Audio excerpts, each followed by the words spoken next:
I was really intimidated by that. I was like, okay, Lord, like I'm kind of putting my stuff out there, and so if I don't make it, we don't make it. What were the expectations going into church plant that you had? So if you can't take care of your own house, Right. you can't take care of God's house. Right. So therefore, sit down. If you want to talk about one of the number one issues in youth ministry, it's the parents. The people that won't serve or give will suck the most out of you. And the people that will give and will serve will ask the least out of you. Hey, what up, ladies and gentlemen? My name's DJ Integrity. Welcome to Oxen Brand Music. If you guys have never been here before, welcome for the first timers. I am your host, and I get a chance to interview some amazing people, and today is no less. In fact, it was because of our special guest today that the whole studio got turned around. The whole in-person studio, literally to a T, everything that I do right now is 100% because of this man right here. Give it up for Paul Fernandes. Yeah, what's up? Fernandes. Yeah, I'm Portuguese. My grandma says it's Fernandes, whatever you want to call me, bro. I don't know. I just, if I could just be linked up with you, you know what I mean? If it's Latino X. Hey, how do you feel about when people say the stupidest thing in the world? Please don't do that. That's the stupidest thing in the world. Because someone literally just I just want to punch him in the teeth. Latinx people, I said, I don't even know what that means.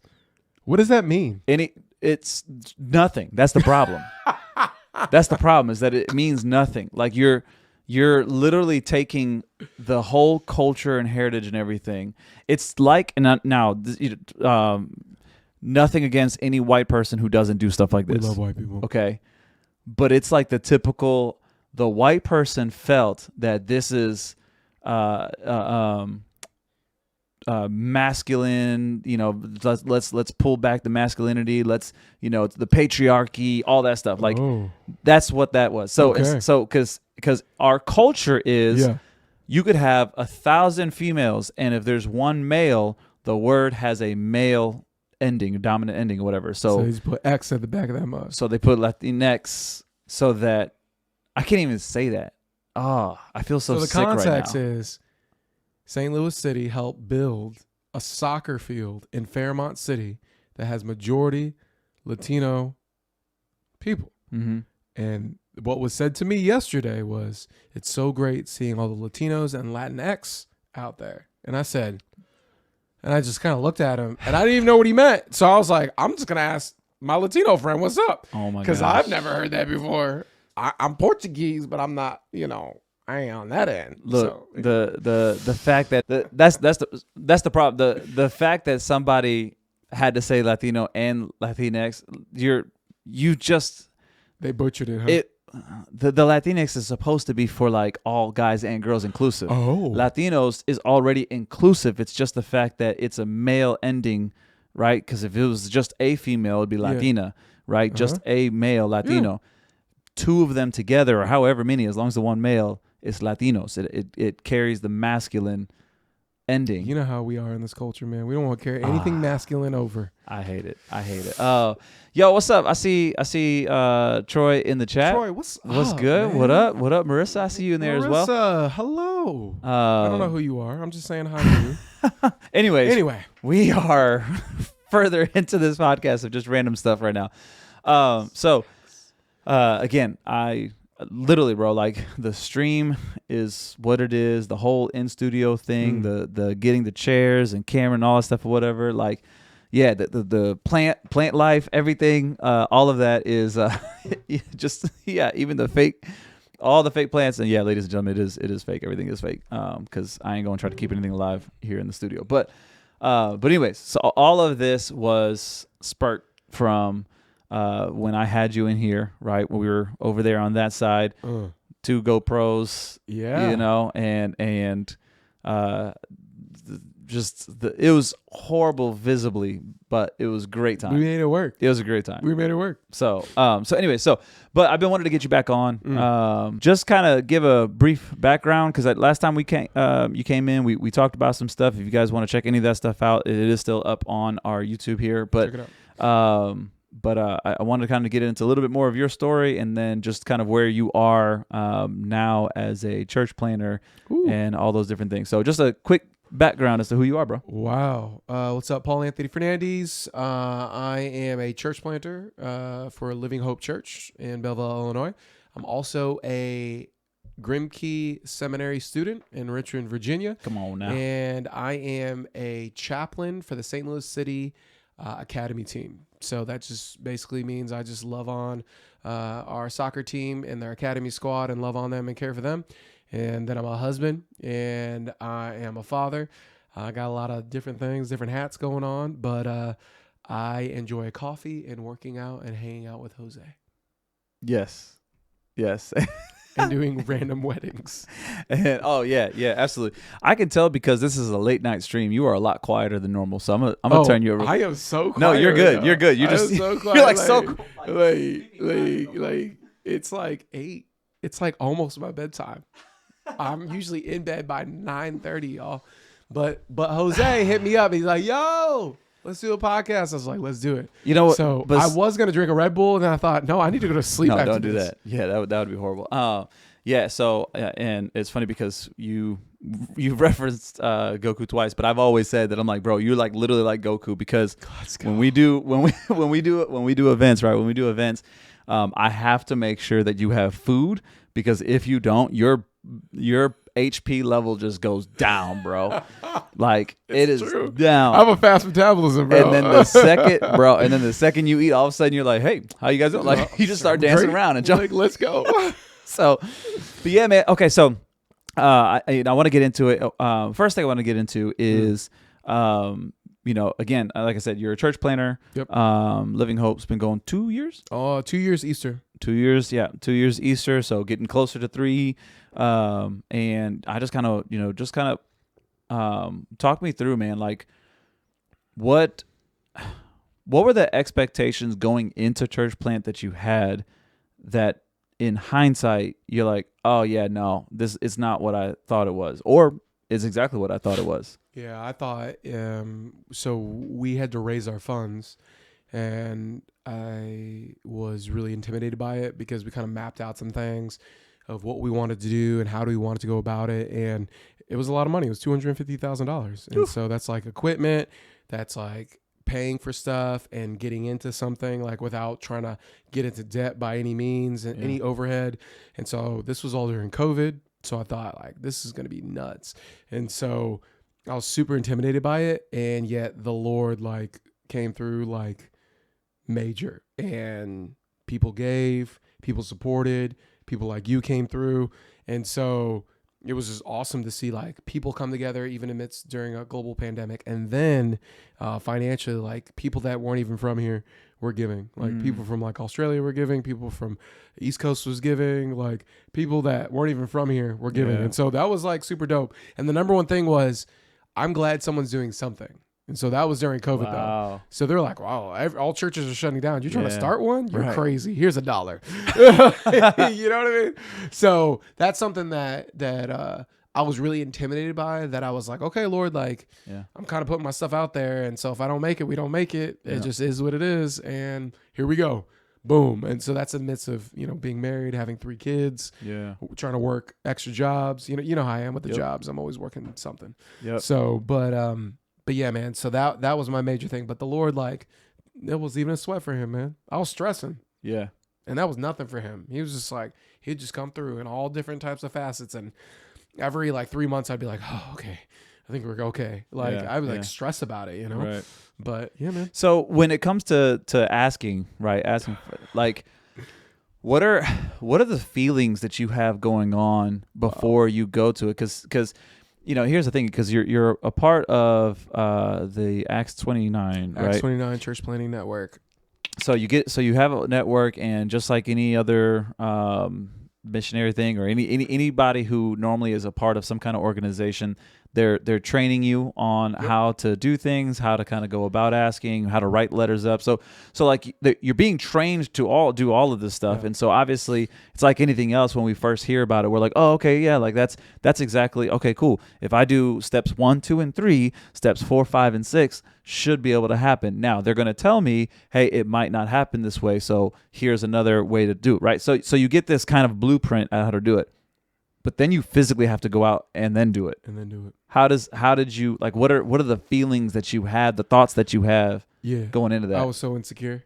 Oh, okay. Well, I was insecure anyway. Like the fact that I had to fundraise anyway, I thought, there's some church planting networks that will just give you tons of cash as long as you believe their denominational creeds. Oh. And I decided not to do that because I just didn't feel compelled to go to a denomination. I didn't feel like the Spirit told me to do that, and I just didn't do it. And so I decided to walk with these guys with 829. They end up coming through financially, but it wasn't like all the things, but they end up loving on me and caring for me financially, which I really appreciate. But I'm really insecure when it comes about money because I saw how it was misabused. We can't say that word.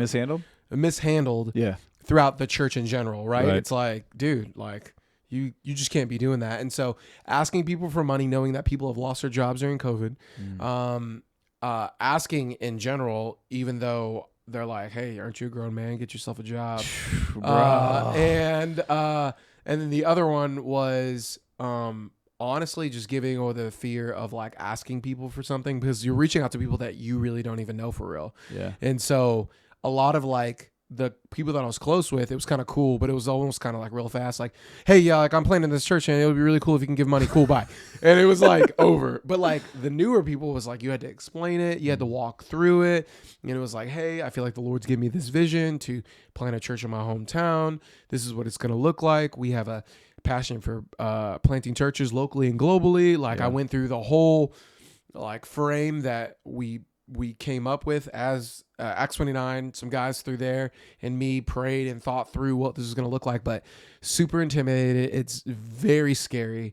But at the same time, like I think what was propelling me was the fact that when I came home, there was crying babies and there was a wife that would look at me and it was kind of like, are you going to put in the work? So I knew the Lord was going to come through, but seeing my family and seeing my girls' face, I was like, bro, I'm making every phone call I possibly can. I'm DMing everyone I possibly can to be like, yo, we got this going on and we got to move forward. So they propelled me. That motivation. The motivation of like, hey, not only is it God's vision to just plant churches and love on people. Yep. I was getting insecure. Like, there's plenty of churches. You don't need me.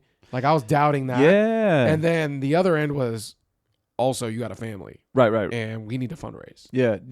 Okay. So I do want to talk about that because that's something that you and your wife on the Living Hope podcast had kind of talked about on the very first show, the very first podcast where, the question of why another church, right? And your wife, Crystal, she did an amazing job in the funny, sarcastic way in 2 seconds of just shooting it out. She's like, okay, well, there's like how many thousand of people 45,000 people. 45,000 people in your town, and your one church is going to be able to like care for all 45,000 people. Bro, when she said that, I was like, I mean, like if I could do like little thug glasses that come down, whatever. Because I was like, bro, dang, true. girl, it's but it's true. We have long conversations about this, bro. We've talked about this. It's like at first we were like, let's just help out. There's so many churches on every block. And then you start looking at the numbers of like the population of people. And you're like, hold up. If revival broke out, which I believe it can, we won't be able to house these people, bro. Absolutely. We will not be able to care. We're just talking about Belleville. I'm not talking about, we're in O'Fallon right now. We're not talking about Shiloh. We're not talking about Fairview. We're not talking about St. Louis. We're not talking about St. Charles County. We ain't talking about any of that. Yeah. We're just talking about Belleville, 45,000. Yeah. So. Yeah. Well, and so, it's aside from that, right? Because it's true, right? Just the numbers of what you just said is true, right? So it's kind of like, hey, if y'all want to argue, about different things, or whatever, then I'm just gonna go ahead and just tell you, because of the numbers, I'm gonna make this make sense because it's logical, right? Now, here's a pushback somebody may or may not end up saying back. Is okay, well, I get that, we need another church to be able to, take care of smaller chunks of people, but what about, why another church when maybe you should just make another church do better at doing their job? Maybe they're not good enough, and so why do you feel like your church is going to be doing it better? because that's kind of the thought of like, it's not necessary, and it's not. I know your heart, so it's not like you're like, oh, these other churches are whack, so we gonna come in and do it right. There are people who do plant like that, though. They're out there. I've heard the conversations just even walking by, and so what would you say to somebody who's just like, well, then why is your church going to be any better? Like, what have you, or what would you say to somebody who is maybe not against necessarily a church, but like seeing another church in the same city, when they know in the back of their head these other churches are not known for being great? Yeah, that's a really good question. I would say go into all the world and make disciples of all nations and baptize them in the name of the Father, the Son, and the Spirit. And so, I would say that the unreached globally don't have any access, but yet we do have access to people. But where do we house them? Where do we love on them? Where do we care for them? Yeah, I think that really shifts and changes.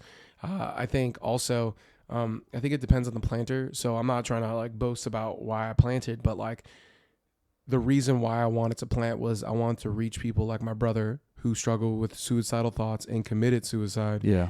And so there was a narrow focus. I don't know of any churches that are focusing on reaching people like that, who are willing to dive into the nitty gritty for those that feel like taking their own life.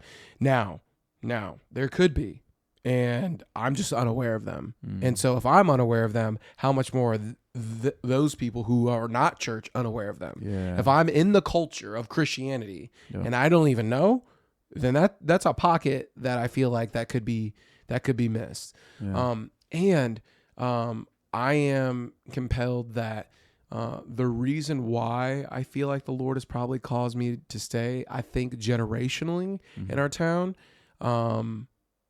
I think that there's a shift happening that as pastors are retiring and things are going on, and so who's gonna carry on the legacy? So when we talk about just age wise, who's in their 30s right now? Yeah.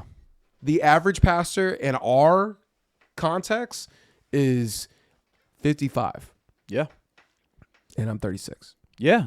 No, that's good. I mean, that's a great thought to have too, because it, like, hats off to you to be thinking like that, where understanding that the only way any work can be done, the only way, let's take it to NBA, the only way the Golden Warriors are going to continue to get better, or other teams are going to continue to get better, is to keep getting younger teams, younger people. We're going to get them in. We're going to train them. They're going to get their rookie season in. They'll get a couple playing minutes here and there, fill in whenever they need to.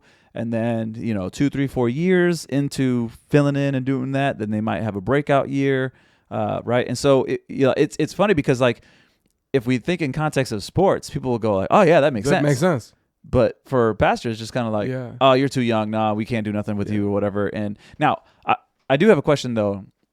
What are your thoughts about somebody who's like, "Hey, I want to plant a church, but I'm not married, and I'm like mid-20s. Like what would you say to somebody who's like, oh man, like I really want to, I feel like God's calling me to, or whatever. And the reason why I gave that caveat of a family is because if I'm looking at scripture, it even talks about how the qualifications of the leader. So talk on that. Yeah, I would say that those qualifications are there for a reason, and we should look at those.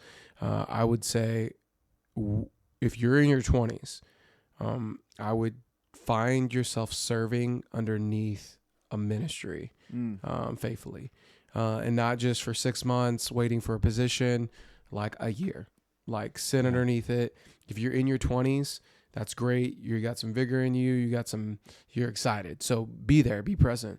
I would say do anything and everything you can to learn from that pastor, and say like, hey, I want to learn. I want to grow. I want to develop in these things. And then what I would say is, it's okay if you're single. You just have to be a little bit more mindful and serious about how you're treating your finances and how you treat those around you. So the reason why I say that is because if we only stuck to the qualifications, which are good qualifications, which we should stick to. But if we say, well, it says you have to be married. Well, I would say, would we let Jesus or Apostle Paul into our church leadership too? Which, I mean, I agree with that, but would you say that their level of who they are is not the same as just every pastor? And what I mean is that, like, oh, that's true. Paul, no, they're on a different level. Apostle Paul, I mean, I know some people like to call themselves apostles and all that, but that's a different thing. You ain't apostle. Stop it. But, Apostle Paul is not the same as Pastor Paul Fernandes. And so I agree with that 100%. But just with that analogy, because I could hear somebody else saying the same thing of like, well, Jesus wasn't married, and he talked about how to love your wife and do this, that, and the other, and it's like, yeah, but you're talking to God in flesh. Why are we even trying to literally God compare you to part of the Godhead, the ultimate unifier of all unifiers? And so what you're saying? So what I'm saying is like the pushback of somebody saying, hey. Like, because I could hear somebody who's single. I don't know if I would put someone in their 20s into pastoral leadership. Right. Period. I'll just say that. Yep. But I still think you should be trained up, and I still think 100%. You should be given opportunities maybe to preach or to walk into things. Ooh. Now. Oh. Okay, go finish that thought, because I do have a question on that. But I'm kind of flipping it over. If you're single, if we're just focusing on someone being single, I still wrestle with it. But we have someone currently in our church that I'm seeing the qualifications being walked out, even though he's not married. Right. I'm seeing it modeled through how he's interacting with people, how he deals with his own finances. And so it's like when you talk about managing a home and a household, like, again, it is different. It's different when kids are yelling and screaming and like right before I came to this podcast, like I was like, dishes need to be done when I come back. Laundry needs to be folded. Like, you can't watch TV or play Mario Wonder until all these things are laid out. Right. And I told the babysitter, like, look them in the eye, like, you better not let them hustle you. Don't let them hustle you. Right. And so that will gauge your temperament when someone tests you like that. Yep. Kids will test you. Their born instinct is to test every limit possible to understand where those boundaries are. Yep. So it's really hard to be tested with someone who's in their 20s and single. And therefore, that's why I think time is the best bet on that end. Yeah. So I wouldn't even say singleness is a disqualification. I would say it would just take longer time to understand your qualification. And if you can handle the weight that is going to come upon a person when you pastor a church. Because when Paul was talking about this in 1 Timothy, it was basically, he is saying, yo, the same effort it takes to take care of a house, you're going to have to take care of God's house. Right. So if you can't take care of your own house, you can't take care of God's house. Right. So therefore, sit down. Yeah. And so be humble. And so on that spectrum, you have to understand, like, are you willing to dive into that? Are you willing to get into the fray on that? And so that's important. And I'm not trying to disqualify like the qualifications. Paul wrote it. It's important, but I think it's just going to take time if it's a single person, and they should get some reps and serve. Yeah. I agree with what you're saying. I think my mindset, and only because I've, just talking to others as well, my mindset is that I'm wondering how can, and anybody could do this about anything, age or heck, I guess ethnicity as well. Like, Latino, but like, it's like somebody could go, well, now wait a minute. How is this young single person going to teach this older married man with kids who has finances that are different because of the dependency is different? So how are you going to relate the word in me? And then at that point, it's like, okay, is the pastor's job to really teach that person how to, I guess, manage their kids and help, raise their kids or whatever? Or is that pastor's job just more to just teach them about Jesus? Because if somebody says, well, the pastor's job is not necessarily like help you on your marriage, it's like, yeah, but that's kind of part of taking care of the church. When you shepherd or when you care for the church, it's holistic. Yeah. It's health, it's finances, it's fitness, it's you name it. It's mental health. It's all those things in between. And so I would say, yep. And would you trust that the Spirit of God is working through the body of Christ to work together. And so I think a lot of people are looking for people in their, this is a very strong American thing. We want to look for people in our context, our race, our culture, our age. Like we have such a tight niche that we're looking for that we're missing the gift that God has given us through the body. And so I feel like someone that's single can speak into someone who is married from a different perspective because they're not in the thick of it. They get to see it from the outside perspective. That's why I love your perspective on things. Like when we talk about stuff, I'm like, oh, I love this because you're so outside of it, right? Yeah. That you're seeing it from a different angle. Because like even in church culture, because like I'm in it all day, every day, like every day except for Monday. Don't text me, don't call me on Monday.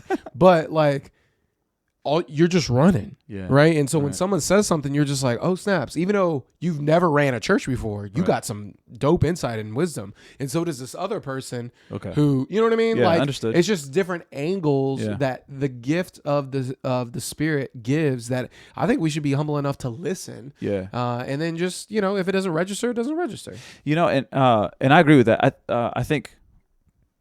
Because so normally I do the pushback thought. Oh, you're doing good. To do the agree thought with it, with what you just said, I think somebody who is matured enough, seasoned enough, and tested enough, right? Tested and tried enough, and gone through some things, whatever.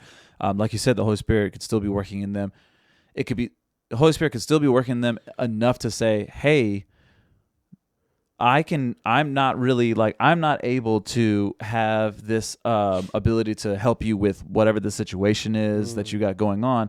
However, I do have some elders here in the church that could help you through your marriage things because they are 60 plus years in marriage or, whatever the case may be. So I think sometimes it's, even though I'm the one that posed the question, I didn't even think about like, oh, you know what? Because I know myself, I'm pretty good about using resources. I do not try to do everything on my own. Yeah, facts. I'm like, oh, you know how to do that, and you know how to do that. Okay, cool. How can we all do that? Voltron. And right, absolutely. And I will do all the administration. I'll go ahead and type up the outline and everything else, and y'all run it. What I will say is there was a point in my youth ministry career where I was in a scenario that was pretty heated. A member cheated on his wife, and he told his wife, and she lost it at church, and she came running towards me, and I just remember looking like, hey guys, what's going on? I was thinking we're gonna say hi. It's a Sunday morning. The husband comes up behind her and like closes her mouth. Like we're talking like Sunday morning service, like we're about to go worship, and she's like, hey, Pastor Paul, and covers the mouth, and I'm like my face has all the expressions like, what are we doing right now? There's tons of people in the parking lot right now. Like, are you gonna like throw this girl down on the ground? And then it was kind of like, okay, let's just go into this room. And so I'm trying to handle it the best way possible, right? But they clearly did not like the way I handled it because maybe my face was all telling all types of stories, and like I was trying to like listen to them, but they ended up going to. Even though they were at the church that we were at, they ended up going to a whole different church to get all the counseling, all the needs. Even though I provided the resources for them to have that, they did not like the way that I handled it. And so they just went somewhere else. And I would say like even though those are sensitive moments and you're in distress, like I am not going to learn from that unless you let me walk through it. And so I could be old. I could be older. I could be in my 30s instead of my 20s when that happened. Right. But like, if I've never had the experience, I wouldn't be able to like now navigate when there's domestic abuse or when someone comes at you during a Sunday morning service right before service starts. Like, you know what I mean? It's like I would have never known if I never experienced it. And so it's kind of like, I don't know. It's kind of like give or take. It's like, I think we should. If you're in the house, I think we should trust the house. And if you don't trust the house, I think that's a good indicator that you might be at the wrong church. And I get it though. Like I get why people would, but it's like we go to this church to have fun and worship because it's really cool and we like the pastor. But then when we really need help, we go to this church. That doesn't make any sense. And so, and especially as shepherds, we're trying to lay down our lives so that we could serve you. And so it felt like a diss on my end because it was like, dang, out of this huge church, 7 pastors on staff. Yeah. All these, we have 3 counselors on almost on deck, and you couldn't go to any of these. You had to go like the church like across town because you are in. There was a lot of reasons they had, but like I'm just thinking like, dang, like I would have never learned if we didn't walk through it together. So, Yeah. anyway. Yeah. No, that's good. Inside of my mind. Yeah. No, that's good. Well, okay. So, question in regards to, and this this won't be the last. This is my last question in this train of thought. In the regards of training somebody up, the only way that they're going to have experience is to be able to preach, of course, right, and be able to have that moment. So yes, they can train us, and they'll listen, right? They sit underneath you. They can you can give them some kind of whatever assignments or Lots of books. Whatever, right? Reading, like they can do all this stuff, right? Yep. First, let me ask this question: would you say that it's very important that we are careful as to who speaks to our kids in these youth groups? Ooh. When it comes to pastors. Do you know where I'm going with this? Yes, it's extremely important. Oh my God, sorry. I like trying to process right now. There's so many things that are hitting my brain right now. Yes, the way we train our pastors shouldn't be throwing them to a bunch of young people to preach to them. Thank you. Okay, that's the wrong thing. That's where I was going. That is the wrong thing to do. The right thing to do is here's what I would say. I don't think you have to be a preacher to be a pastor. I think you have to be able to teach, though. And so that could be in a small group setting. That could be one-on-one. Hey, this is what the scripture says, and walking through that. And so I think there should be a level of engagement, obviously through books, through conversations. And then like as pastors, what we do is we call them like cohorts, where we have little preaching modules where you will preach to a group of 3 to 4 people. And like you would like work through that. We would give you feedback on that. And here's what you could do a little bit different. Here's how not to make it boring. Here's how to have a little bit more depth into it. And so I'm not assuming that you're going to say this, but to throw a young person into to preach with a whole bunch of other people is not training.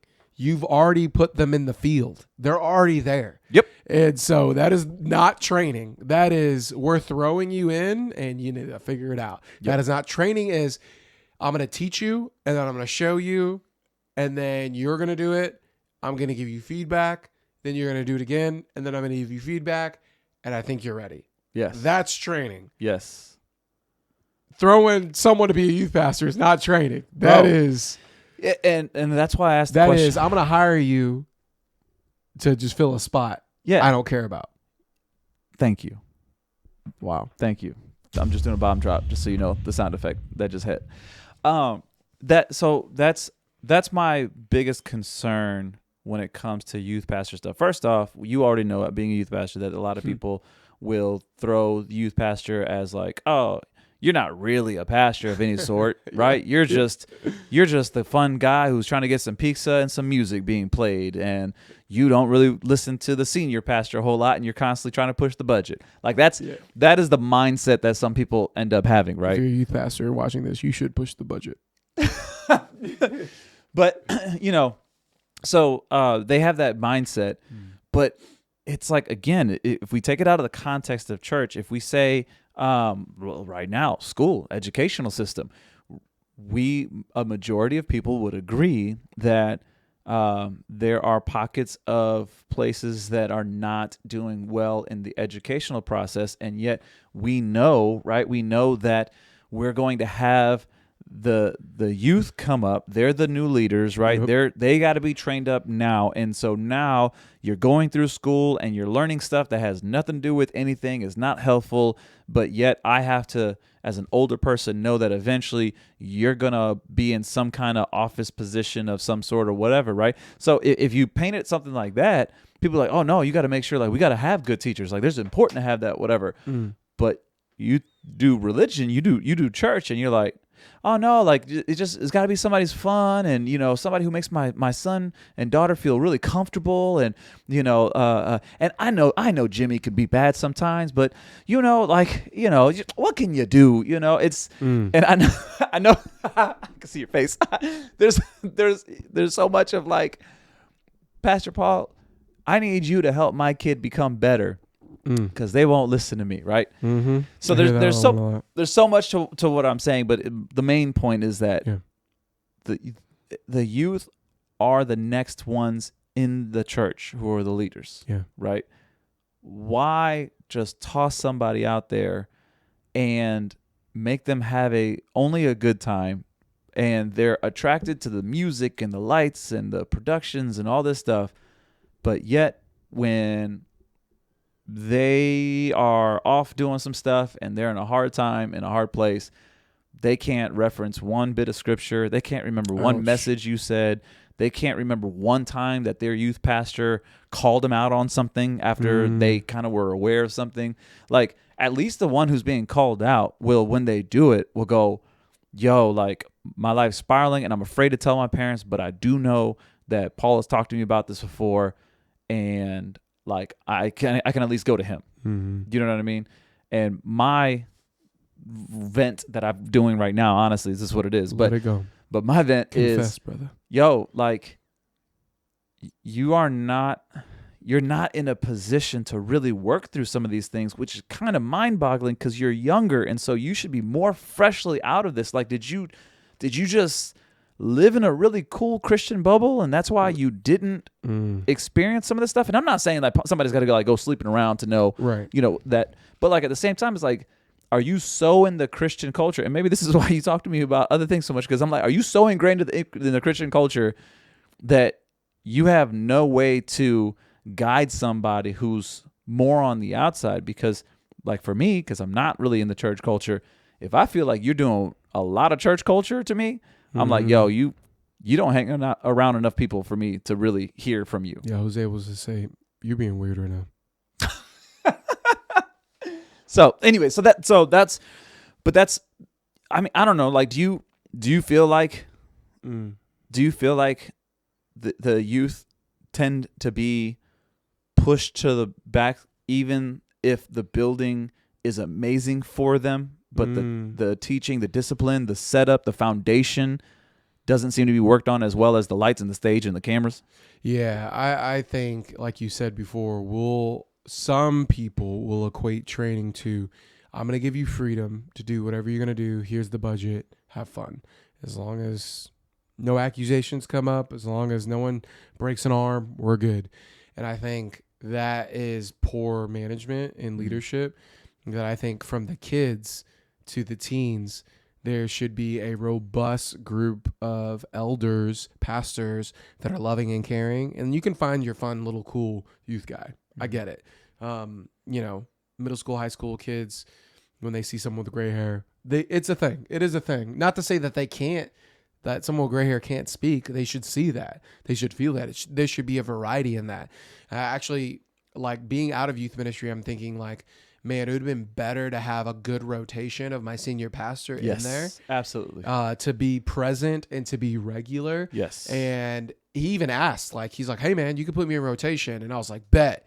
And then I would just forget and I would just do my own thing. But, like, yeah, there's just like this weird paradox of, like, I've heard it's different in every aspect. Like, I felt like I had, like, the best experience, at least when it came to, like, freedom, because I had a lot of freedom, but at the same time, like, they definitely rang it in when, like, I was being wild. They're like, Paul, you need to stop it. Like, you got fireworks in Shiloh. Like, what are you doing? Like, you know what I mean? Like, that's over the making top. memories. That's what we do. We're making memories out here, man. And so, like, they would ring it, but I had enough freedom to be able to do that. But, like, I just think it needs to be a cycle of all ages coming together, thinking about it, processing through it. But accountability and love and care, like, yeah, and that's what it comes down to, like, because to be honest with you, like, the stuff that these young people are dealing with are the same things that adults have been dealing with. Yes. I had someone tell me, I'm not going to name drop here because it'll be a flex, so I'm not going to flex. But there was an older gentleman that said the only difference between youth ministry and being a senior pastor is the budget of the people. So there's different zeros behind the person you're talking to. And so they're just as immature. They're just as passionate about what they want when they want it. And they just have more dollars behind their name. Right. So are you going to honor God and his word, or are you going to say like, you know what? They give like X amount of dollars. I'm just going to give it to them real nice and sweet. And hopefully they change their mind. So he said that. And I was like, whatever. And then again, only 2 years though, about to go in 2 years. I'm like, oh, so far he's been right. Like teenagers and adults are the same. They just have more money. Amen, bro. Listen, and obviously I'm not going to get into it. You know some of the back end, but like coaching 20 plus years, and I tell my athletes this, and I got a junior coach, and I tell her the same thing too. And I say, listen, everything, I said, right now, you guys as young adults right now with me, you guys are actually better equipped. You are better equipped, and you are working through issues better and communicating better than your own parents do. Bruh. Adults don't know how to communicate. We gave up on it. They gave up on it. We're stuck in our ways. We do whatever. And I'm telling my athletes, and I'm like, listen, like nobody's going to speak for you. And I make them speak, about certain things. Hey, how was I supposed to know that, you felt uncomfortable about this and you didn't say nothing, you know? Now, I also parents, adults in general, don't like to be held accountable. Message. They don't like to be held accountable. And so when you do hold them accountable, especially, and again, back to the sport that I'm in, if the level requires a certain thing, and I can't make it any less of a requirement because the bare minimum is this thing. Yeah. It is not on me to try to make it easier on you. Let's go. So either you have to decide you're done with it, or there's another route that you could go. It is going to be an easier thing, but you cannot be that anymore. If I'm an NBA player, and I am finding some struggle and I can't get past it, I need to go down to the G League. And if I don't want to go down to the G League, then I got to stop saying I want to be an NBA player, because clearly I'm not equipped for it. Mentally, I'm not strong enough for it. Physically, I'm not talented enough for it. I'm struggling in so many different areas. So it does me no good to have my parent come, and be like, hey, gosh, they're just struggling or whatever. And so back to the point of, and I'm going off a tangent here, but back to the point of that the adults and kids are the exact same thing. It 100% is. The insecurities are the same. And the same. They're just as insecure. I feel like parents or adults are a little bit more prideful about it. Like they won't go down. Right. Where some young people would be like, you know what, yeah, or they won't say anything. But parents will fight tooth and nail, even if they're wrong. They'll just fight, man. They'll just fight.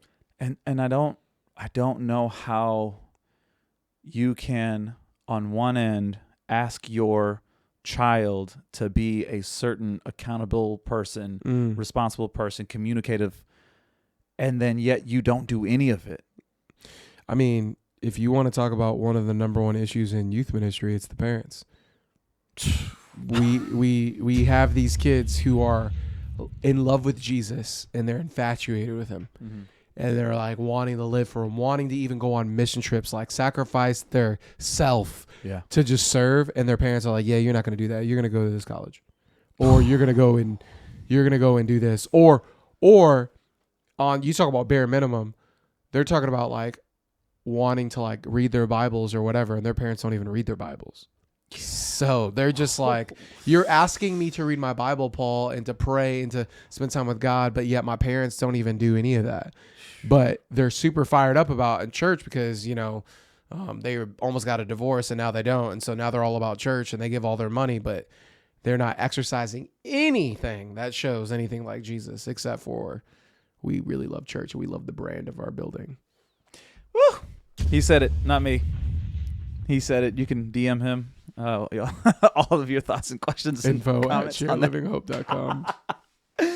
Yeah, man. So, okay. So what are some misconceptions that people have when it comes to a pastor? Because there are lots of misconceptions. There was one video. I don't know if I sent it to you. There's a guy on YouTube. He's a pastor as well, and he did like. Is this dude from Arizona that you're talking about, the church planner? I don't know. It's a white guy. White guy. I have no idea. All these white guys. I have no idea. But like he did a whole video about like different misconceptions or whatever, and there were some things that I feel like I would have sent it to you though, because I was like, first off, I was like, some of these I actually know he's wrestling through right now. Yeah. But anyways, so what are some misconceptions? Like if somebody's on the outside looking in and be like, what is something that you know that people are assuming and it's not that? Some people assume that our life is completely put together. Our marriage is good. Our finances are good. Our kids are good. It's not. It's just as a hot mess as anyone else's. We're just trying to navigate through it. I'll pinpoint on the money thing as well, because I think in this culture, in American culture, because we have these like mega churches, like millions of dollars will come into a building. They think like pastors make millions of dollars, and that is not even the closest thing. Like I know people that like their church building is barely even open, and the pastor has yet to take a salary in like a year or 3 years to be exact. Yeah. And so it's just like some people think like, oh, they're just rolling in the dough, and it's just like, bro, it's not even like that. Like there is actually a board, and there's actually people that approve and disapprove based on the funds and finances. And back on that again, like people don't give for real. Like that's not even like a like that's not like all we do is like we pay for streaming and subscriptions. Like people don't give for real. And so like older generation people, like they get it. Like boomers get it. Yes. Boomers are like, we know what it takes. They know what it takes. They're like, boom. But you have anyone in our 30s like us or our 20s, it's like, dude, they're like, here's what I learned. The people that won't serve or give will suck the most out of you. And the people that will give and will serve will ask the least out of you.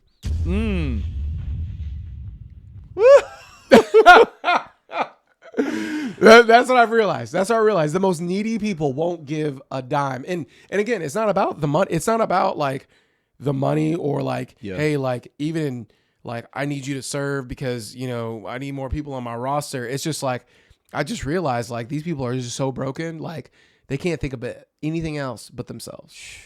And so the major misconception is, oh, they must be fine. Look at all these people that are at their church. Yeah. Here, I'm gonna say this too. This is for if you're in the inner city, I think you need to know that your pastor will probably never be self-sustainable as a church because of the demographic and where he's at. And so a lot of pastors will move their church to the suburbs because they can afford to be there and be present and have a building. But if you're in the city, like those pastors, man, like they rely on support like churches like us that live in the burbs so that can keep them going and keep doing ministry. The major misconception on that. Misconception is that that we're a free counseling service and we just have it all together, because we don't, by the way. We went to school to study the Bible. Tell you about Jesus. A personal counselor, right? But yeah. And rightfully so, people would come and chat with us first. Right. But like after 3 sessions, I'm kind of like, here's a professional. It's above my pay grade. Yeah, this is way above my pay grade on this mug. Like I have no idea what you're like, how I can like help you implement what's next besides, hey, I'm listening to you. Here's what the Bible will say about this. Here's how I can walk with you. But like, that's as far as it goes. Like, I'm not really sure about some of the nuances of your struggle in this area. It just depends on what it is, right? It's very nuanced. But people, like when it comes to counseling, that's just so versatile. That's like saying you're an engineer of what? You're a nurse of what? And so it's like this misconception, like we got it all together. And so just as much as you're trying to process through the thing that you're asking your pastor about, we're trying to process it with you, because we're just like, okay, this is very unique because your story is very unique and your personality is very unique. So therefore, what's the outcome? And so I don't know if that helped at all, but those are some misconceptions. No, and I'm sure there's more. In fact, in the description, I'll put the link to the video. I think it'll be really beneficial, even for other pastors as well, to be able to see that. But last question, because like I said, it's not going to be no late night podcast or whatever. Pumpkin. in less than 10 minutes. I'm trying to keep it in. So when it comes to actually, let me.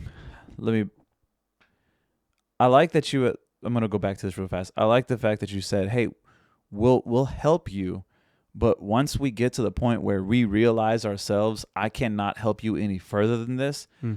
I would be a bad steward of you as a human, as a whole person. Let's go. If I were to try to continue to just fake it till I make it, and hopefully, if I just." And you know how it is, even some speakers too. My. They just keep talking and hoping somebody gets a point. And then when all of a sudden they hear a amen or whatever, it's like, oh, I hit a nerve. There it is. I got it. Now I'm in here. So Come to the altar. Now I'm going to sit in this point because that's the point, you know. And so I thank you that you are honest enough to say, because it does kind of come to a pride issue too, as far as leadership, right? Because like, just men in general, kind of like what you were talking about earlier about, you know, finances and being able to take care of your, you know, family and having your kids like, know, like, hey, like I'm dependent on you, daddy, you know? And so, the same thing, like you have this internal, and I would say God-given pride and of sort where it's like, it's on me to work and get this done. Yeah. I feel like maybe, and I could be wrong, as a pastor, it's also the same thing of like, I know it's God's church, but I'm the shepherd, so it's on me. And a pastor can get to a point where they put it so much on themselves that they forgot that they're not supposed to take it all on themselves. So last question here. So how do you as a pastor who, like you know some ins and outs about your congregation, you know some situations here and there, and maybe sometimes you don't actually like know, but somebody's addressed it or whatever the case may be. How do you navigate, bro, because some people can't hold water, right? Like they post stuff right away. The second they know something or they think they know something, it's, you know, they do the subliminal tweets and you know, whatever posts where you're just like, oh, you know, I just wish some people over here would, and it's just like, wait a minute, how'd you know about that situation? Because you clearly talk about me, you know what I mean? So how do you as a pastor, how do you navigate knowing stuff and not only not letting it get to you, but two, trying to hold it within its proper context so that you don't go gossiping or false gossiping, I guess, where you're trying to like help, but technically you're actually voicing so much or whatever. So anyway, so how do you navigate knowing so much stuff about your congregation, and even when you're preaching, trying not to be too intentional about really talking about that one person's problem? Yeah, that's really good. Because then they'll be like, "Oh, God was talking to me." He's like, "Nah, I knew about you. I knew you're garbage. That's why I said it in the sermon." Yeah. Well, one, it depends on the pastor. I am a high empathetic person. I feel things. And so no matter how heavy it is or light it is, I'm feeling it. And so I feel like I'm right there with you. So there's a level that I have to manage and process and carry. This is the beauty of going back to our conversation of having a spouse, of someone that you can love and trust in, and that you can help carry the weight of this and like offload it, because it does get really heavy. Especially with the loss of loved ones and stuff like that. It's just for me, it hits home. And, so you have that. So you have your safe person, and it can't be multiple people. It has to be a safe person because, stuff can get out. And then, how do you not put that in the sermon?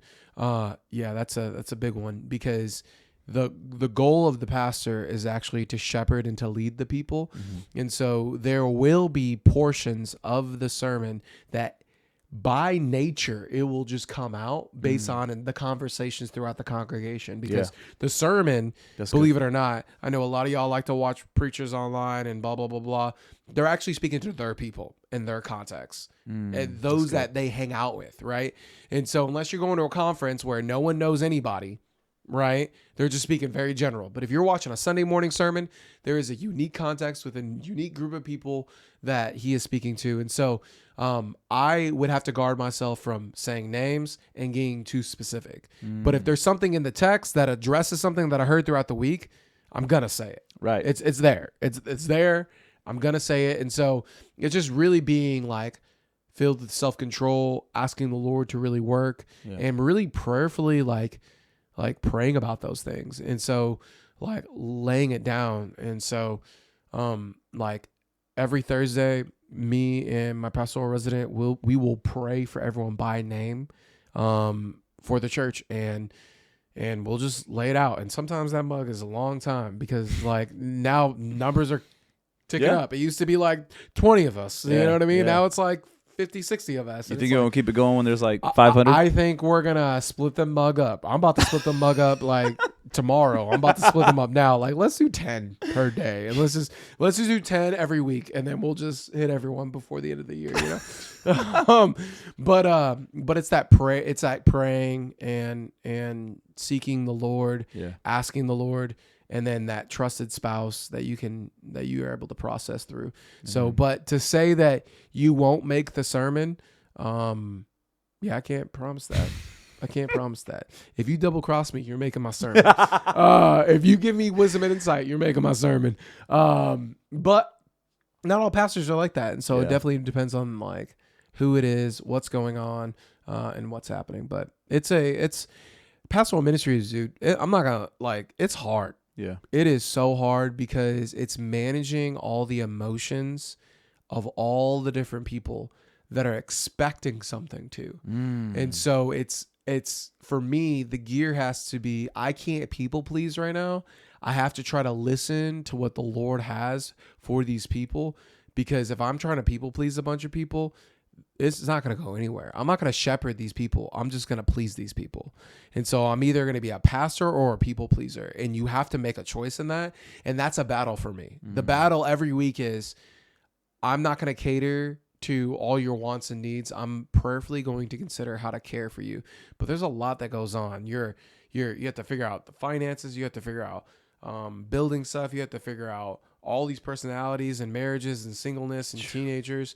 It's just like there's so many different hats, and then at the same time you got to make sure you have enough energy for your spouse and your children, bro. And then God forbid you have friends and you go hang out with them. Yeah. And so it's just like there's so much that goes on, and I think what someone said was what a pastor experiences in a week is what a person experiences in a year when it comes to deaths and celebrations and all that. Wow. Because in 1 week, like this week alone, 3 deaths, 2 celebrations, and then like just the everyday things of life when it comes to family. Wow. And that's just this week.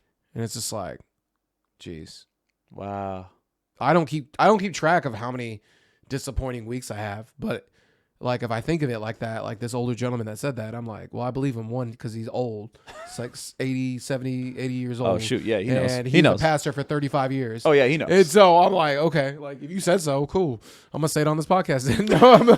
But it's just a lot. So for if you're watching this and you feel a call to ministry and you want to do that, it is a good call. But I would say this: take the necessary work to work on yourself, to learn how to hear from the Spirit of God and keep in consistency with the call that God has for your life. Serve your church faithfully, love people, care for people, pray for people, not expecting anything in return. Because if you expect something in return, you're not trying to please the Lord, you're trying to please people. That's a nice wrap up, bro. That was well done. No reason to continue on. This podcast is brought to you by Oxen. Yoked up. That was good, bro. Yeah, man. I appreciate you. Obviously, I love your heart, and I am definitely that friend that, like, if I and thank you for not allowing me to know a lot of stuff, because I'm definitely like, oh, they are. Oh, okay, cool. Hey, homie, I need to talk to you real quick. Like, what did you think Paul felt? Oh, okay. No, I'm gonna tell you right now. Like, did you talk to him? Oh no, you didn't talk to him. We're gonna talk right now. Let's go. Yeah, let's talk this out right now. Let's just clear this up right now. Which honestly, your personality is that way too, but you do have to navigate it a little bit differently, and not navigate it in the sense of just, I got to make sure they can still give. There's far more to it. No, it's caring for people well and making sure that they can hear from the Lord and that we can walk through it appropriately. And so every person is a treasure from God, and we should care for them properly. And so it goes into that. Like, there's a lot of care that should go into those conversations. And so we need to be mindful, not just for giving's sake. Yeah. Like I said, most of the time they're probably not giving anyway, but we got to love on them. We got to love on them anyway. You know what I mean? That's true. Amen. Amen. Well, hey, bro, let's close it out with you telling people about Share Living Hope. Tell about the church. Just kind of brief over mission and all that. New church plant, Share Living Hope. Our mission is to empower people with the gospel and equip them to glorify Jesus. And so what we value is that our identity is found in the gospel, our lifestyle is to reflect the gospel, and our purpose is to proclaim the gospel. And so we have ways of helping train and disciple you as a believer to glorify Jesus in all that you do. And so you can find us at sharelivinghope.com. You can check us out at Living Hope IL for content. And then also this studio hosts podcasts for Share Living Hope as well. And so you could check us out on YouTube and on the socials. And so we would love for you to give, amen. And we would love for you to like, comment, subscribe, all those good things. So we appreciate that. Yeah, amen. Well, hey, thank you, bro. I appreciate you, seriously. Thank you for being on the show. Whoop, whoop. Time for me to go to bed. Yeah, it's definitely time. I will say this though, and I've been wanting to do it. And once I figure out my internet situation, which, I'm fed up with this internet. We get new internet. So AT&T, you're being fired. No, I'm just kidding. I don't even know if it's AT&T. No, it is AT&T. AT&T, you have been disappointed. We going Spectrum. So we going Spectrum. I just got a Spectrum promo in my mail too. Let's I'm go. Like, we're about to switch. You hear you? AT&T? You better talk to Mr. Alvarez before he switches. But anyways, so once I do, because I do want something more stable. Once I get something more stable, I would love to have you back in here. I want Cole in here. I'd love to maybe even have DeMontre in here and do a live Q&A and have people pop in, because we had people pop in and the internet went down and I'm like, crap, I knew that they were gonna have questions. So I'd love to be able to do a live Q&A. Have me back, man. That's cool. Yeah, I'd love to come back. Yes, sir. All right, bro. Okay, well, hey, till next time, y'all. Love y'all. Peace. Hey, if you liked any of this content and you found some value in it, make sure that you like, subscribe, and of course, share it. Also, if you're interested in some more, go ahead and check out these videos. Till next time, grace and peace. Adios.